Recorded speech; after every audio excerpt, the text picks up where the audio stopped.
اعوذ باللہ من الشیطان الرجیم بسم اللہ الرحمن الرحیم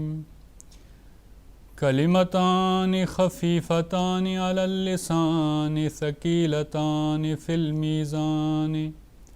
حبیبتان الی الرحمن سبحان اللہ وبحمدہ سبحان اللہ العظیم۔ ناظرین کرام، آج کے درس حدیث کا موضوع اللہ تعالیٰ کی تسبیح و تحمید ہے۔ ہمارے نبی صلی اللہ علیہ وسلم فرماتے ہیں کلمتان خفیفتان علی اللسان،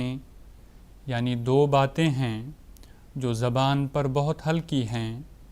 ثقیلتان فی المیزان، لیکن ترازو میں بہت بھوجل اور بہت بھاری ہیں، حبیبتان الی الرحمن، اللہ تعالیٰ کو بہت محبوب ہیں۔ اور وہ دو باتیں ہیں سبحان اللہ و بحمدہ سبحان اللہ العظیم، یعنی اللہ تعالیٰ پاک ہے ہر قسم کی برائی سے، کمزوری سے، گناہ سے، اور صرف پاک ہی نہیں، سب تعریف کا، سب خوبیوں کا، ہر طرح کے حسن و احسان کا مالک بھی ہے۔ اور یہ صرف چھوٹے درجہ پر نہیں بلکہ سبحان اللہ العظیم، یعنی اللہ تعالیٰ ہر طرح کی کمزوری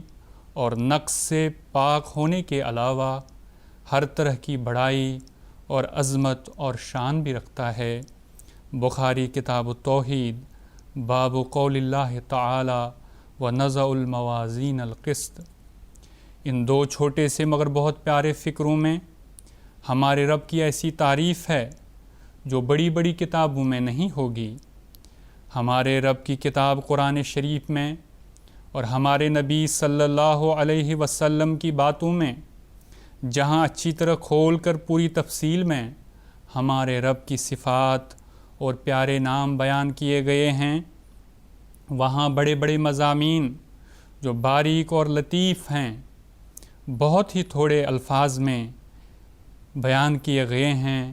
جن کو سمجھنا اور یاد رکھنا بہت آسان ہے۔ ہمارا رب ہر قسم کے نقص سے پاک ہے، کوئی کمزوری اس میں نہیں پائی جاتی، اس میں کوئی عیب نہیں، اس سے کوئی غلطی، کوئی نادانی، کوئی گناہ سرزد نہیں ہوتا۔ دوسری طرف ہر خوبی جو ہو سکتی ہے اور ہر خوبصورتی جو انسان کی عقل میں آ سکتی ہے ہمارے رب میں پائی جاتی ہے، اور یہ سارے مضامین ان چھوٹے سے دو فکروں میں پائے جاتے ہیں۔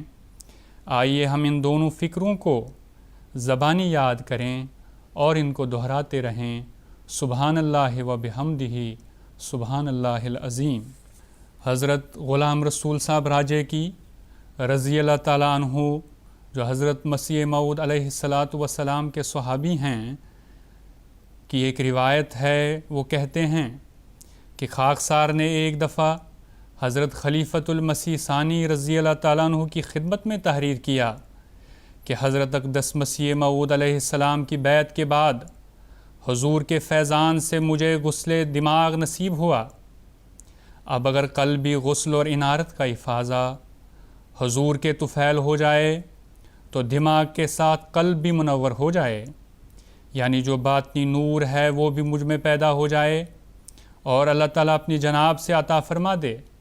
تو کہتے ہیں اس کے کچھ عرصے بعد حضور نے قادیان کی مسجد مبارک میں مجلس علم و عرفان میں تقریر کرتے ہوئے ہدایت فرمائی کہ نوجوانوں کو چاہیے کہ وہ ہر نماز کے فرضوں کے بعد 12 دفعہ سبحان اللہ و بحمدہ سبحان اللہ العظیم اور 12 دفعہ درود شریف پڑھا کریں۔ یہ ہدایت زیادہ تر ممبران خدام الاحمدیہ کو تھی، لیکن خاکسار نے اسی دن سے اس پر باقاعدہ عمل شروع کر دیا اور آج تک بالالتزام اس ہدایت پر عمل پیرا ہے۔ کہتے ہیں کہ اس عمل سے بفضلہ تعالیٰ مجھے بہت سے فوائد حاصل ہوئے، جن میں سے ایک بڑا فائدہ ہوا کہ مجھے تصفیہ قلب یعنی دل کی پاکیزگی اور تجلی روح یعنی روح کی روشنی کے ذریعے ایک عجیب قسم کی انارت محسوس ہوئی، ایک عجیب قسم کی روشنی محسوس ہونے لگی، اور جس طرح آفتاب و مہتاب کی روشنی کو آنکھ محسوس کرتی ہے، اسی طرح میرا قلب دعا کے وقت اکثر کبھی بجلی کے کمکمے کی طرح اور کبھی گیس لیمپ کی طرح منور ہو جاتا ہے، اور کبھی ایسا محسوس ہوتا ہے کہ میرا وجود سر سے پاؤں تک باطنی طور پر نورانی ہو گیا ہے۔ اور جب سیدنا حضرت خلیفۃ المسیح الثانی رضی اللہ تعالیٰ عنہ کی اقتداء میں نماز ادا کرنے کی توفیق ملے، یا صحابہ رضوان اللہ علیہم اجمعین میں سے کسی مقدس وجود کی اقتداء کا موقع نصیب ہو اور نماز بقرۃ جہر ہو رہی ہو، تو بعض دفعہ ایسا محسوس ہوتا ہے کہ قرآن کریم کے ہر لفظ سے نور کی شعاعیں نکل کر میرے قلب پر مستولی رہی ہیں، اور اس وقت ایک عجیب نورانی اور سرور بخش منظر محسوس ہوتا ہے۔ حیات قدسی صفحہ 592 593۔ ایسے کلمات جو زبان سے کہنے پہ بہت ہلکے ہیں لیکن ان کا وزن ان کے لحاظ سے بہت بھاری ہے، اللہ تعالیٰ کے فضل کو کھینچنے والے ہیں اور اللہ تعالیٰ کو بہت پسند ہیں، اور یہ وہی ہیں کہ سبحان اللہ و بحمدہ سبحان اللہ العظیم۔ حضرت مسیح موعود علیہ السلام کی بھی ایک الہامی دعا ہے، سبحان اللہ و بحمدہ سبحان اللہ العظیم، اللہم صلی علی محمد و آل محمد، تذکرہ صفحہ 25۔ حضرت خلیفۃ المسیح الخامس ایدہ اللہ تعالی بنصرہ العزیز فرماتے ہیں، درود شریف اور یہ جو دعا ہے، اللہ تعالیٰ کی جو تسبیح اور تحمید ہے، یہ دل کی پاکیزگی کے لیے بہت ضروری ہے اور اللہ تعالیٰ کی محبت کو حاصل کرنے کے لیے بہت ضروری ہے۔ اور اس زمانے میں جو لہو و لعب کا زمانہ ہے، ہمیں بہت زیادہ دعاؤں کی ضرورت ہے تاکہ ہم حضرت مسیح موعود علیہ السلام کے مشن کو جاری رکھنے والے بن سکیں، اور وہ اسی وقت ہوگا جب ہمارے دل بھی اس نور سے منور ہوں گے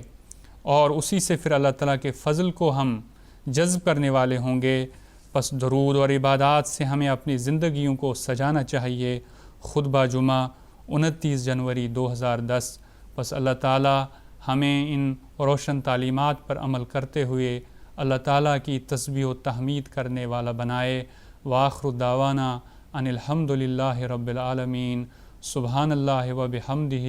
سبحان اللہ العظیم۔ اللہم صلی علی محمد و آل محمد۔